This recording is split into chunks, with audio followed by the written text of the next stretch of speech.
Welcome to the Socialette podcast, where we empower you with the marketing know-how you need to create the business of your dreams. I'm your host, Steph Taylor, and I'm a marketing nerd, Shiraz lover, and passport stamp collector. Join me as I dive into all things small business marketing and deliver them to you in bite-sized, fluff-free lessons every Monday, Wednesday, and Friday. Let's get learning.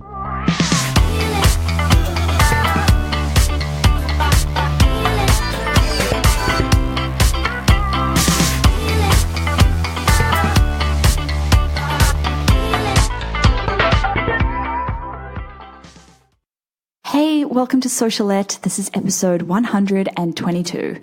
This episode is brought to you by my free ebook, 79 Ways to Uplevel Your Business. Inside it, you'll find 79 actionable tips you can implement in your business to start moving the needle and start seeing some real growth.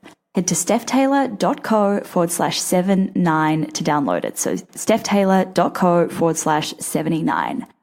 Okay, this episode is going to be Pinterest marketing, what's working in 2019, and some of the lessons that I learned in 2018. I haven't really talked about Pinterest marketing much on here before, and I really should because it's one of the biggest traffic sources to my website, and it just keeps on growing.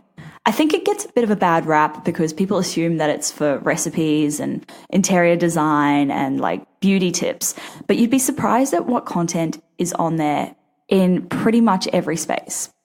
So this episode, I'm looking at what's working really well right now. Last episode, I looked at what's working on Instagram, and the episode before, I looked at Facebook ads. So highly recommend going back and listening to these. Okay, let's start with the lessons I learned in 2018. 2018 was really the first year that I started to get serious about Pinterest. I'd always pinned my blog posts, but I'd never really done anything special to grow my website traffic from Pinterest.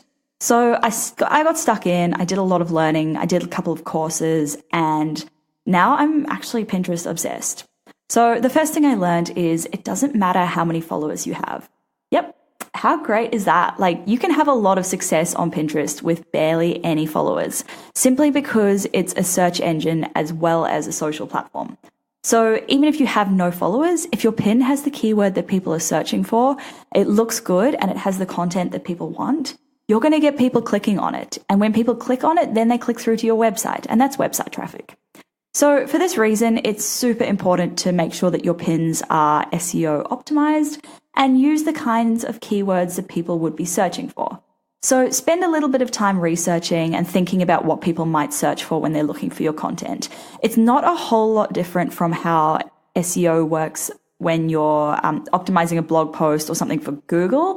So go back and listen to my episode where I chatted with Kate Toon about some SEO basics. A few of these are quite relevant to Pinterest, so definitely go back and listen to that. Okay, the second thing I learned is Pinterest can be a big time suck. So make sure that you use a scheduling tool rather than just spending time in the actual app. There was a little stage I went through where Friday afternoons were like my Pinterest time. And I'd log in and I'd pin my stuff and I'd repin other people's stuff. Needless to say, this wasn't the best use of my time, and it often led me down a black hole of recipes and shoes and interior design ideas, none of which are even the slightest bit related to my business. So now I use Tailwind to schedule my pins instead. It's a really good app with features like Smart Loop that lets you automatically recycle your pins, so you schedule them once and it'll keep recycling them and reposting them for you.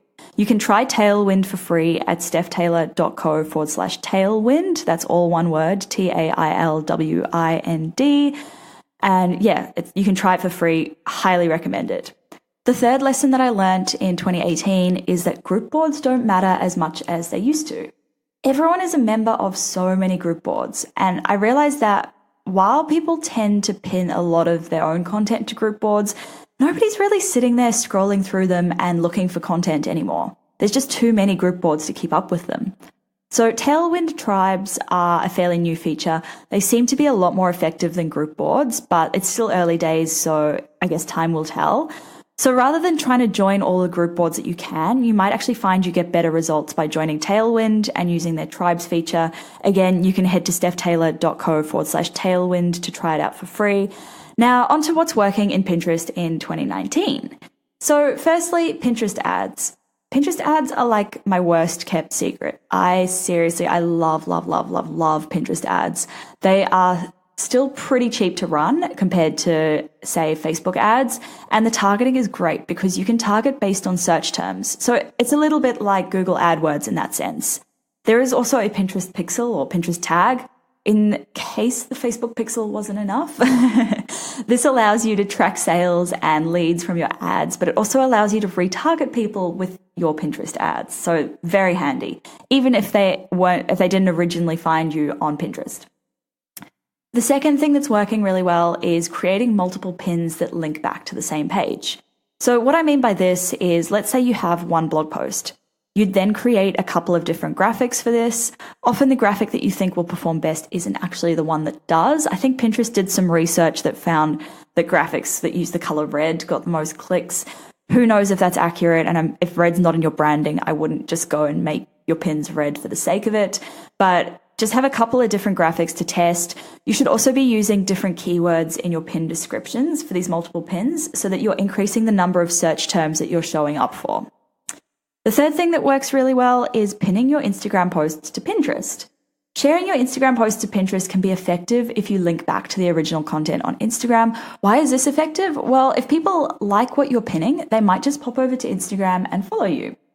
That's it for this episode. I hope this has inspired you to get into Pinterest if you've been a little bit wary of setting foot in there. It really is a great way to market your business, and I think there's still a lot of opportunity there. It's not quite as saturated as Instagram and Facebook have become. Okay, so don't forget to head over to stephtaylor.co/79 to download my free ebook, 79 Ways to Uplevel Your Business. Make sure you hit subscribe or follow on this podcast so that you don't miss any new episodes released every Monday, Wednesday, and Friday. And if you're enjoying Socialette so far and you've maybe learnt one or two things from this podcast, I'd love it if you could really take like a minute to leave a quick rating and a review. Thanks so much for listening. Catch you next time.